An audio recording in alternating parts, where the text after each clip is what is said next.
ఇదే చంద్రబాబు నాయుడు గారి ఇల్లు అంటండి. కన్స్ట్రక్షన్లో ఉంది, చాలా పెద్దది, బంగ్లా టైప్ కడుతున్నారు. ఈ బ్యారేజ్ కింద సీక్రెట్ డ్రైనేజ్ ఛానల్ కూడా ఉన్నాయి. నది ఉధృతంగా ప్రవహిస్తున్నప్పుడు వాటి ద్వారా అదనపు నీటిని నియంత్రిస్తారు. బయట నుండి చూసినప్పుడు ఇవి సాధారణ రాతి కొండల్లా కనిపిస్తాయి, కానీ లోపల అడుగు పెట్టగానే మీరు చరిత్రలోకి వెళ్ళిపోతారు. విష్ణుమూర్తి అనంతశేషునిపై విశ్రాంతి తీసుకుంటున్న ఆ దృశ్యాన్ని మాత్రం ఖచ్చితంగా చూడాలి. 120 రూపాయల ఎంట్రీ టికెట్తో బోట్లో ఐలాండ్స్ వరకు వెళ్ళొచ్చు. 10 నుండి 15 నిమిషాల జర్నీ ఉంటుంది.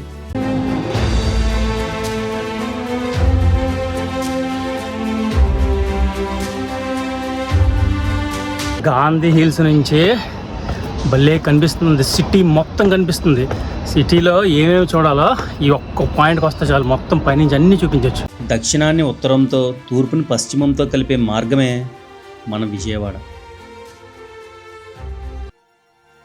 హాయ్ ఫ్రెండ్స్, ఈ వీడియోలో మీకు విజయవాడ చుట్టుపక్కల ఉన్న కొన్ని టూరిస్ట్ ప్లేసెస్, అలాగే అమరావతి వంటి ప్రదేశాలని చూపించబోతున్నాను. అంతకంటే ముందు నా వీడియోకి ఫస్ట్ టైం వచ్చినట్లయితే సబ్స్క్రైబ్ చేసి లైక్ చేసి పెట్టుకోండి. ఇక వీడియోలోకి వెళ్ళిపోదాం. ముందుగా కృష్ణానది మీద నిర్మించిన ప్రకాశం బ్యారేజ్కి అయితే వెళ్తున్నాను.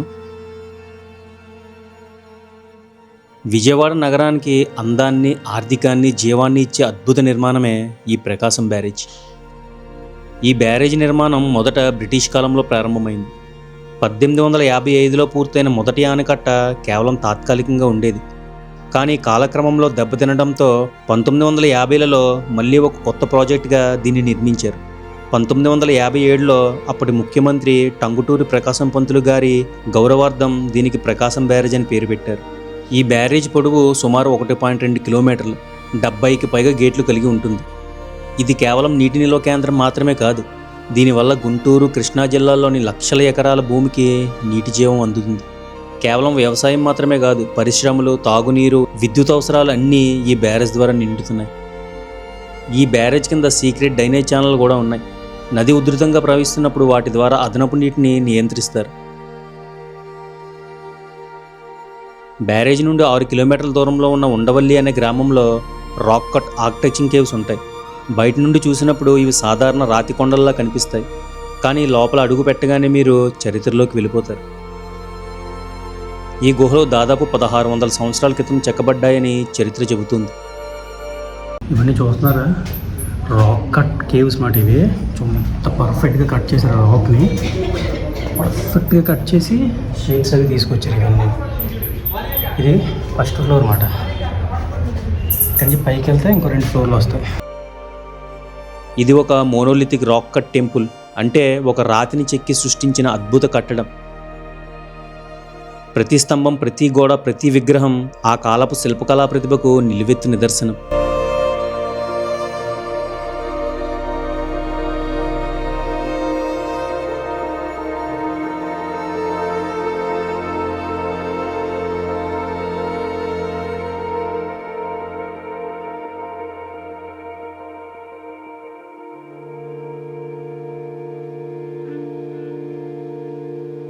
ఇందులో ప్రధాన ఆకర్షణ 2వ అంతస్తులో ఉన్న భగవాన్ విష్ణువు యొక్క అనంతశయన విగ్రహం.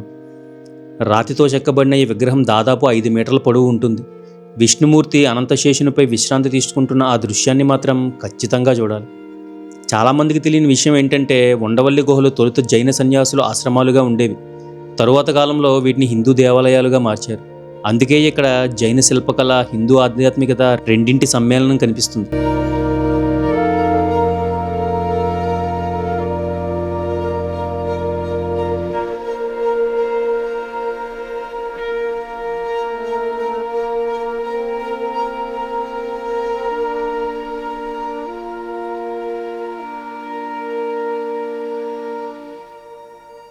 ఇక విజయవాడ గురించి చూసుకున్నట్లయితే, కృష్ణానది తీరంలో ఇంద్రకీలాద్రి పర్వతం ఒడిలో ఆవర్భించిన ఒక గొప్ప నగరం. పురాణాల ప్రకారం ఈ ప్రాంతంలో అరుణచండిని అనే రాక్షసురాలను దేవి కనకదుర్గ అమ్మవారు సంహరించారని చెబుతారు. ఆ యుద్ధంలో సాత్విక శక్తి విజయం సాధించింది. అందుకే ఈ ప్రదేశానికి విజయవాడ అని పేరు వచ్చింది.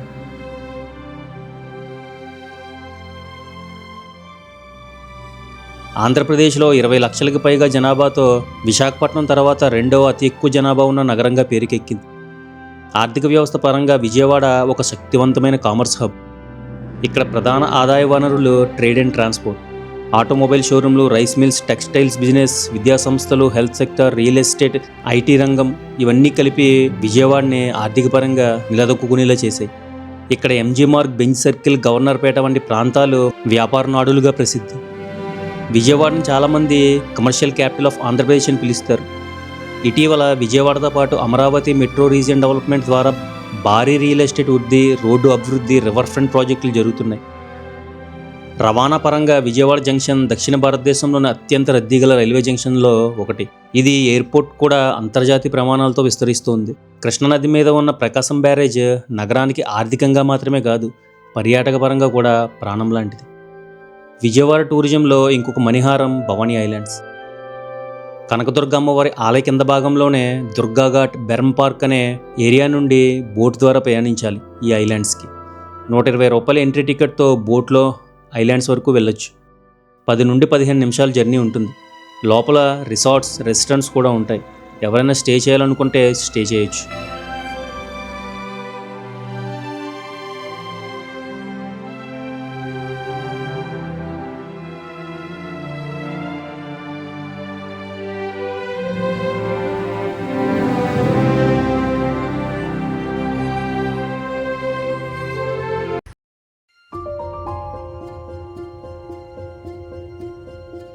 లోపల పార్క్స్, వుడెన్ హౌసెస్ కొంతవరకు మెయింటైన్ చేస్తున్నారు.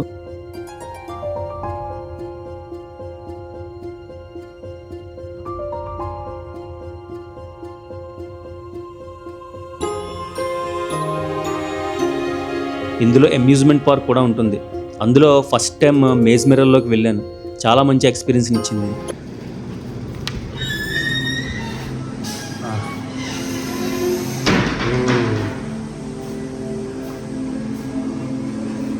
జలాలే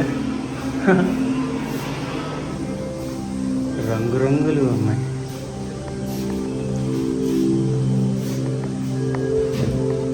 ఓ ఓ చూసారు ఎలా ఉంది?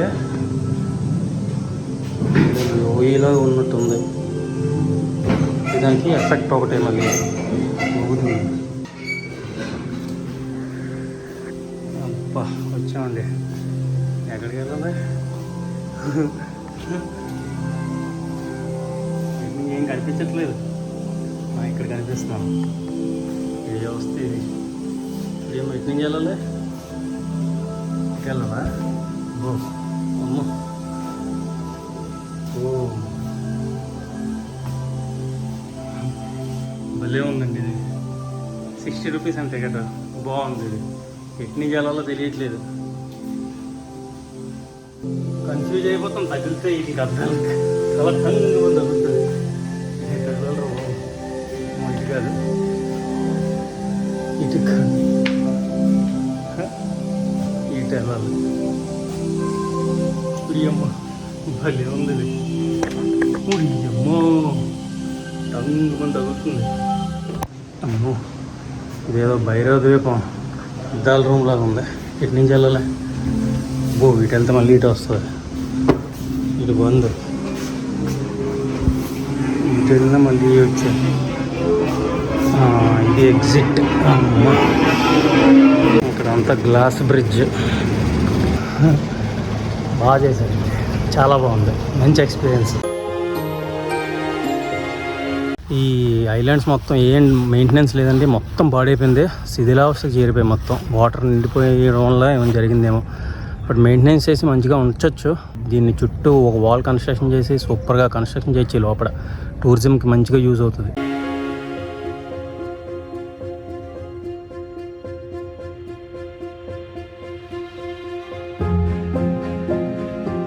దాదాపు 133 ఎకరాల విస్తీర్ణంలో విస్తరించి ఉన్న ఈ దీవి దక్షిణ భారతదేశంలోని అత్యంత పెద్ద రివర్ ఐలాండ్స్లో ఒకటి.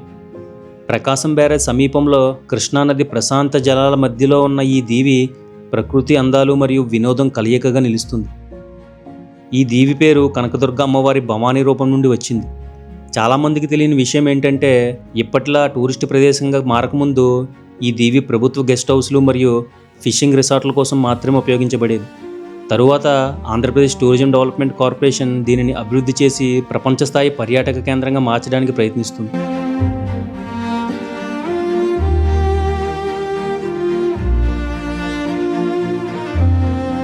ఇంత పెద్ద దీవి నగరానికి మధ్యలో ఉండటం విజయవాడకు మాత్రమే అదృష్టం కాదు, ఎంటైర్ ఆంధ్రప్రదేశ్కే ఇది ఒక వరం లాంటిది. ఇంకా చాలా మంచిగా ఈ ఐలాండ్స్ని డెవలప్ చేస్తే ప్రపంచ స్థాయి టూరిజాన్ని ఆకర్షించవచ్చు.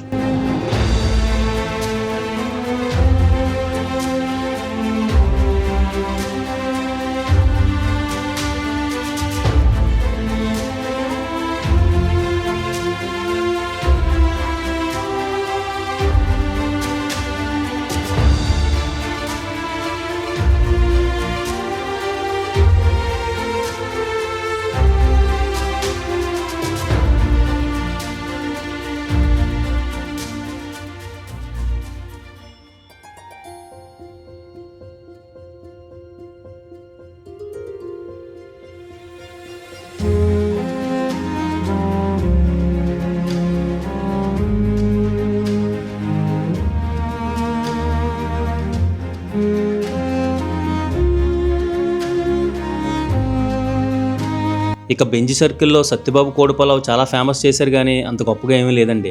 రేటు కూడా 280 రూపాయలు అంటే చాలా ఎక్కువ. ఇంతకంటే తక్కువ రేట్లో చాలా టేస్టీగా ఉన్న హోటల్స్ విజయవాడలో చాలా ఉన్నాయి, ట్రై చేయండి. విజయవాడ టూరిజంలో ఇంకో highlight place Gandhi hills. Gandhi hills నుంచి భలే కనిపిస్తుంది, సిటీ మొత్తం కనిపిస్తుంది. సిటీలో ఏమేమి చూడాలో ఈ ఒక్క పాయింట్కి వస్తే చాలు, మొత్తం పైనుంచి అన్నీ చూపించవచ్చు. కాకపోతే ఈవినింగ్ టైం వస్తేనే చాలా బాగా కనిపిస్తుంది. ఇక్కడ నుంచి రైల్వే స్టేషన్ కనిపిస్తుంది, ప్రకాశం బ్యారేజ్ కనిపిస్తుంది, దుర్గమ్మ టెంపుల్ కనిపిస్తుంది, కృష్ణా నది కనిపిస్తుంది మొత్తం. 1950లలో విజయవాడలోని కొంతమంది గాంధీ భక్తులు మహాత్ముడిని స్మృతిని నిలిపే ఒక ప్రాజెక్ట్ని ఆలోచించారు. దాని ఫలితమే ఈ గాంధీ హిల్స్. దానికంటే ముందు ఓరిగిల్ల కొండ అని పిలిచేవారు ఈ ప్రాంతాన్ని. ఇది భారతదేశంలో గాంధీ గారికి అంకితం చేసిన మొట్టమొదటి స్మారక స్తూపం.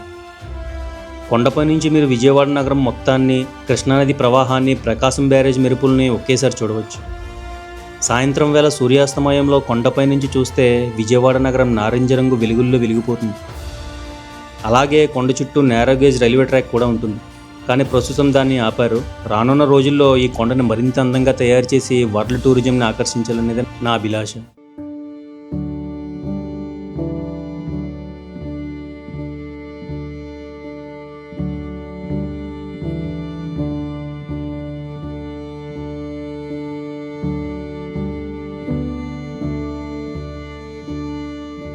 ఇప్పుడు మన ఆంధ్ర ప్రజల కళల రాజధాని అమరావతికి వెళ్తున్నాను. రాజధానికి వెళ్ళే దారులు మాత్రం చాలా విశాలంగా నిర్మించారండి. ఇదే చంద్రబాబు నాయుడు గారి ఇల్లు అంటండి, కన్స్ట్రక్షన్లో ఉంది, చాలా పెద్దది, బంగ్లా టైప్ కడుతున్నారు.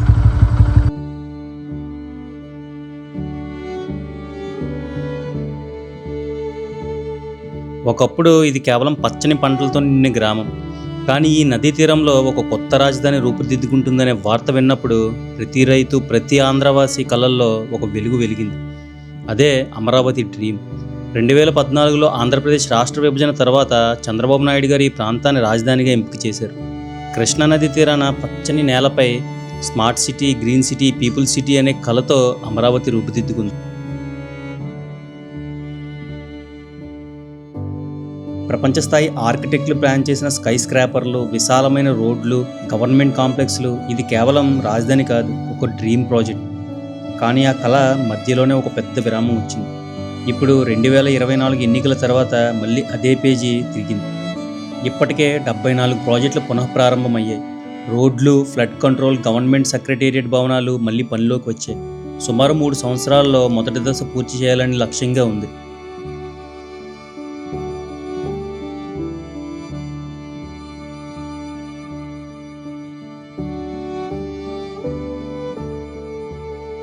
ఇక ఫైనల్గా కృష్ణానది తీరాన ఇంద్రకీలాద్రి మీద వెలిసిన కనకదుర్గమ్మ ఆలయానికి వెళ్ళాను. ఇప్పట్లో ఈ దేవాలయం కేవలం భక్తి కేంద్రమే కాదు, విజయవాడ పర్యాటకంలో అత్యంత ప్రసిద్ధ ప్రదేశం. ప్రతిరోజు వేలాది మంది భక్తులు అమ్మవారిని దర్శించుకుంటారు. ఇదండి నేను ఒక రోజులో విజయవాడలో చూసిన ప్రదేశాలు. పక్కనే ఉన్న కొండపల్లి కూడా చూడడం జరిగింది, కానీ వీడియోలు అంత ఎక్కువ అవడం వల్ల సెపరేట్ కొండపల్లి వీడియో చేశాను. అది నెక్స్ట్ వస్తుంది. సో ఈ వీడియో నచ్చినట్లయితే లైక్, సబ్స్క్రైబ్ చేసి హైప్ కొట్టడం అయితే మర్చిపోవద్దు. నెక్స్ట్ వీడియోలో కలుద్దాం. Thanks for watching.